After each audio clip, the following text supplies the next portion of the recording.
Quick show of hands. How many of you have had the pleasure of taking a class led by our very own Pastor Daryl? Anybody? Yes. Oh, even applause. If you have not taken a class led by Pastor Daryl, I highly encourage you to take a look at our course offerings because Daryl is a brilliant teacher, a brilliant preacher, and you would do well to be in one of his classes. There is something that Daryl does. I've had the opportunity to lead these classes and to participate in classes that Daryl has taught for quite a number of years. And there's something that Daryl does that I have come to love. Every once in a while, in our classes, we'll come to a bit of a hard moment. We'll come to some new theological idea. We'll come to something that confronts our way of looking at the world. We'll come up with a new practice that we think that we might need to engage. And in these moments when Daryl is teaching and confronting us, holding up a mirror for us, he'll ask us this question. Do you feel the tension? And when he asks the question, he does something. He says, do you feel the tension? And he makes this face. Do you feel the tension? It's the same face that he makes when he's feeling the tension. And I know that because sometimes I ask him to do something like make the announcements or switch a song order, and he goes like this. One of the reasons that I love Palm and Passion Sunday so much is that it is a day that confronts me. It's a day that causes me to rethink my expectations. It's a day that causes me to rethink my faith, my participation in this faith, and my participation even in the world around me. This is a day that makes me go. And strangely, I love the tension that I feel on this day. So let's start here. Powerful people love their parades and processions, don't they? We love a good parade. We love a good show of force. We love seeing our team march out onto the field, and we love a good victory parade. Not too long ago, on a more grand scale than that, we witnessed a dictator on the other side of our world in North Korea organize and execute a number of military parades to show off his power and his prowess to the world, showing off his new weapons, newly developed ICBMs.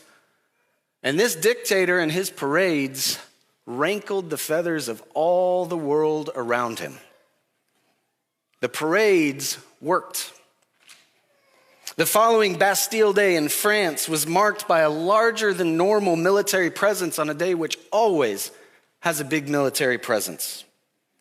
And then our own government even tossed around the idea of responding with a parade that would have cost $100 million for a bit of pageantry and pomp. The powerful love a good parade. And it's not really a new phenomenon. Throughout history, our military and our political might have been celebrated through the triumph of a march of soldiers and the means of destruction. The Roman Empire even had a name for these parades. They were called the parousia, the coming of the king, the parousia, the triumphal march of the victor, the march of the emperor, the general, the governor, the man of power, and it was always a man. And somewhat strangely, we now use this word to describe the coming of Christ. We name the coming of Christ the parousia. One spring, about 2,000 years ago, the population of Jerusalem was beginning to swell. The Passover feast was approaching, and the people of Israel were making their way to the holy city for a pilgrimage from all around. And for the next week, these people would celebrate another one of their own processions, the procession of their people, their ancestors, out of slavery, out of Egypt. And as those ancestors fled, there was yet another parade behind them as the empire's armies dutifully marched after them. But this parade ended not in triumph for the emperor. It ended up in a watery defeat at the hand of the Lord of earth and sea. And so to commemorate that story, in Jerusalem, so many years ago, the city was bursting at the seams with pilgrims. And the city on that day would be visited not just by one parousia, but two. The Jewish people had proven to the Roman Empire that they were rather contentious. So on each of these pilgrimage holy days, when the city swelled, it wasn't just the Jews heading into town. The Roman Empire made a showing as well to maintain peace and order. So while the story of Jesus that we read this morning was happening on the east of Jerusalem, on the Mount of Olives, from the west was coming another parade, was coming an imperial march. The Roman governor Pontius Pilate, who usually resided in Caesarea, made his way into Jerusalem. A peasant parousia from the Mount of Olives and an imperial parousia from the coast. And so when those people gathered to welcome Jesus into Jerusalem, those shouts that they shouted meant something. Hosanna. Blessed is the one who comes in the name of the Lord. Those shouts meant something to those people in that place at that very moment. Hosanna. Save us. Save us. They yelled to a man whose name was Yeshua, which means salvation. These are words from a psalm, Psalm 118. And this psalm celebrates a procession of the promised one of God, marching into Jerusalem in victory and might at the very gate that Jesus is entering. These are the words that are naming Yeshua as the Messiah, as Redeemer and Rescuer for this people. The people lay down their cloaks and palms before him, just as they did for that coronation of a new king in the scripture that Pastor Chris read for us. And listen to this from the story of the Maccabees. The Maccabees was a family that lived about 150, maybe 200 years before Jesus. And the Maccabee family freed Israel from the Seleucid emperor, which, yes, is another empire that had power over Israel that we don't really even know about. The Maccabee family set Israel free for just the briefest of moments. And when they did, Simon Maccabee entered into Jerusalem from the Mount of Olives through the same gate, declaring himself a conquering king. And it says in the book of Maccabees this: on the 23rd day of the second month after the war, and with Simon at their head, the Jews entered Jerusalem with praise and with palm branches waving. So this palm branch that in their history had started as a symbol of salvation and rain and sustenance had become a symbol of salvation through might.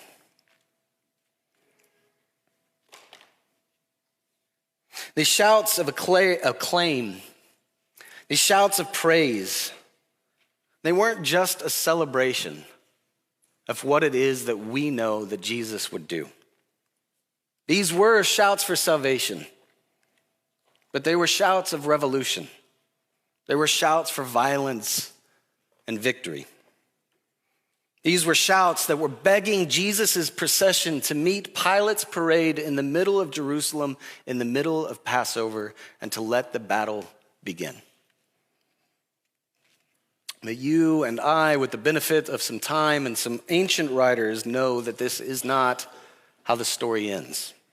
The people expect and they demand this conquering king, but this king seems to refuse this kind of throne. And he does so in such a way that it's clear that he wants to make a mockery of this kind of power. The crowd lays their palms and their cloaks before this king as he enters from the Mount of Olives. But this king has arranged what one man calls a guerrilla street theater, a protest. Jesus has arranged this parade as a charade of the parade that's happening on the other side of town. And so when Jesus sends for provisions for this triumphal entry, rather than doing what is happening on the other side and finding what he needs to outfit an army, a legion of 5,000, instead, this man who fed a legion of peasants with just bread and fish asked for one thing: go and find me a colt. Not a tall, well-bred, well-trained, well-groomed and armored war horse, but a donkey. And it appears that it's just a little donkey. In the Greek, Jesus says to his disciples, go and find and untie an unridden donkey, and when you do, carry it to me. He literally tells his disciples, carry the donkey to me. Not lead it, not bring it, carry it. And then to double down on this, it says when the disciples find it, they carried this donkey to Jesus. So Jesus rides in on a donkey so small that it could be carried. Imagine a Messiah riding in on an unridden donkey, uncontrollable and unruly, and so small that his feet might have been dragging along on the street behind him. This is not the dignity. This is not the pageantry. This is not the discipline that's happening on the other side of the city. I've learned from my friend, the Reverend Chris Estes, that expectations are just premeditated resentments. Expectations are just premeditated resentments. This crowd expected salvation. And they name this Jesus as King and Messiah, awaiting the liberation that he brings. But we know that those expectations won't be met. And those expectations that this crowd has for Jesus will become resentments. Because all those shouts on Palm Sunday become something completely different by Good Friday. All the shouts of salvation, all the shouts for deliverance, all the shouts for redemption, the shouts for revolution, the shouts for victory become a different shout. Crucify him.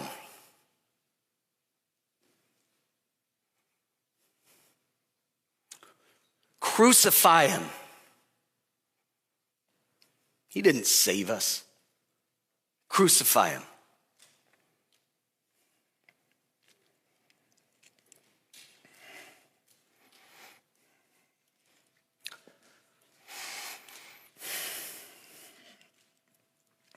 Did you catch the way that this triumphal entry story ends in Mark?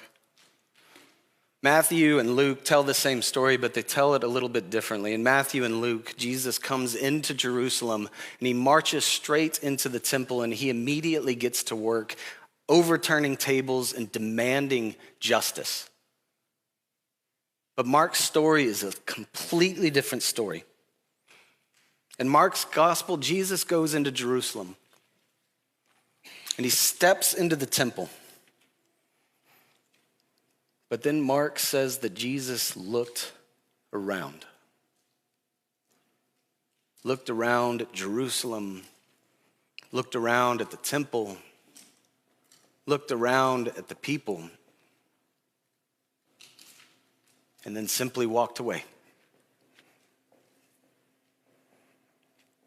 He looked around at what was happening there. And this Greek word for look, it's a rather fun word to say. The word is periblepo. Can you say periblepo? Periblepo.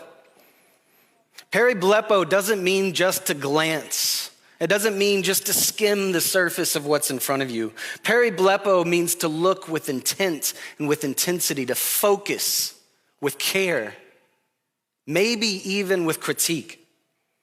And so Jesus looks around at everything in Jerusalem, looks around at everything in the temple, and he looks.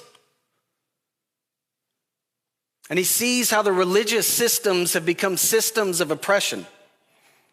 And he sees that there's money changers there exploiting the poor. And he sees that there's sacrifice for sale. And he sees that the religious leaders have collaborated with the political leaders for violent ends. And he looks and he sees religious support for oppressive injustice and the manipulation of markets.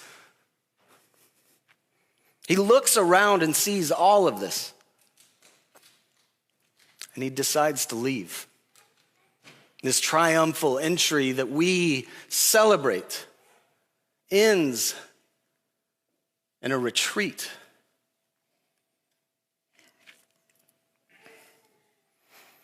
Yesterday marked another holy day on the Jewish calendar. It's not one of the major festivals, but it is a significant one. Does anybody like the story of Esther? Yes, the story of Esther. It's a great story. My son's raising his hand. I love that. So yesterday was the Jewish holiday of Purim. It commemorates the story of Esther's rescue of the Jewish people during the Persian captivity.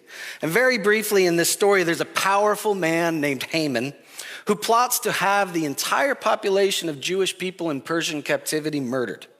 He even receives the king's blessing to do so, and as powerful men do, he plans his own parade.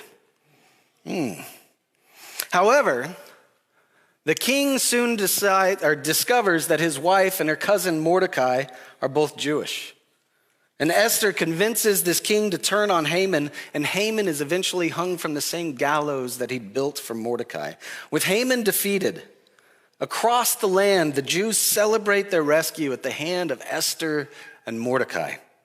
And when Purim comes around today, we still celebrate this victory. And the parties for this are wild. Purim is wild. In fact, it's considered an act of righteousness on Purim to party so hard that by the end of the night, you do not know the difference between Haman and Mordecai. That is a lot of partying for a people that tell this story year after year after year. That takes a lot to forget that difference. But the part of the story that we celebrate on Purim is only the first 8 chapters of the book. There's a 9th chapter to the book of Esther, and we don't usually like to talk about it. In this 9th chapter, Esther and Mordecai realize that even though this threatening enemy has been eliminated, the king's murderous decree still stands. And even the king has no power to refute his own word. And so the Jewish people, even after Haman is gone, are still under threat of a kingdom-wide genocide. And so here's the solution. They arm themselves. And they start to march. And they preemptively attack those that they still think are their enemies. And the story even says the Jews did as they pleased, putting them all to the sword. They murdered 75,000 people. And the oppressed became the oppressors. Yehuda Kurtzer is a Jewish man who runs an institute called the Shalom Hartzman Institute, where he seeks to bring peace and reconciliation in the land of Israel based out of New York. And Yehuda Kurtzer says that we have to read this 9th chapter. We have to read this story, and we cannot sanitize it. We have to periblepo this story because we have to periblepo our own stories. We have to look at our own culture and at our own world with a focus and intent and intensity. How many of our own religious systems have become systems of oppression? How many of our money changers are exploiting the poor? How many of our so-called sacrifices are for sale? How often are our religious people in collaboration with political authorities for violent ends? And how often are we supporting oppressive injustice and the manipulation of markets and political thievery? What are we waving our palm branches for?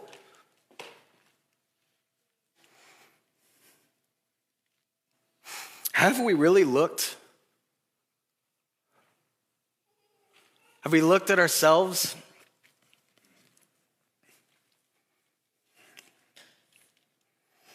By the end of that week, 2,000 years ago,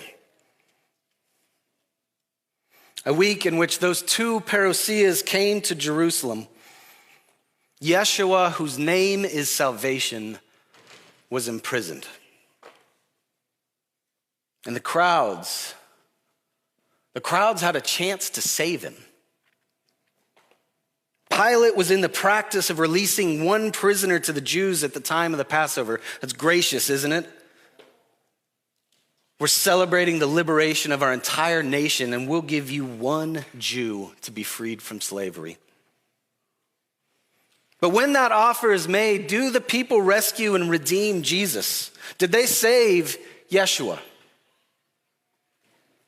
No. They demand instead the release of a man named Barabbas.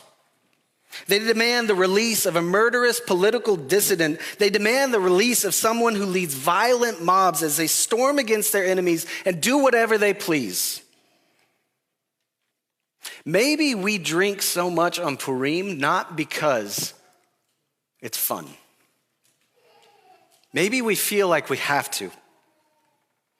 Because in the real world, the line between Mordecai and Haman is a lot less clear than it seems to be in these stories. And the truth is that we do this to distract ourselves. We throw our parades and our processions because we don't really want to see what we are doing. We'd really rather not periblepo the world around us. We'd rather worship this procession of the violent than liberate the one who loves. And it wasn't just the enemies of God that killed Jesus. It was the people that were called to entrust and care for the people around them. It was the same people that waved their palms and shouted for salvation. It was people like us. It was me. I love Palm and Passion Sunday because it is a hard day to deal with, but I know that I have to deal with it. Today is a day in which we have to look at ourselves. We have to wrestle with who we are, not just as individuals, but as a community, as a church, as a people of faith, as a nation, and we have to figure out what we're waving our palms for. Are we part of a fickle and angry mob? Are we full of expectation and resentment even for our own Messiah? Are we storming something that we don't even really understand? Are we the violent and the furious demanding that our ideologies spread across the world? Have we, who have been given freedom, become the empire?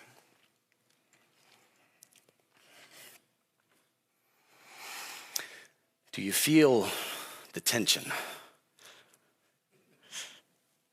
In the name of the God that gives freedom, and Jesus who gives salvation, and the Spirit that lovingly but honestly holds a mirror up to us.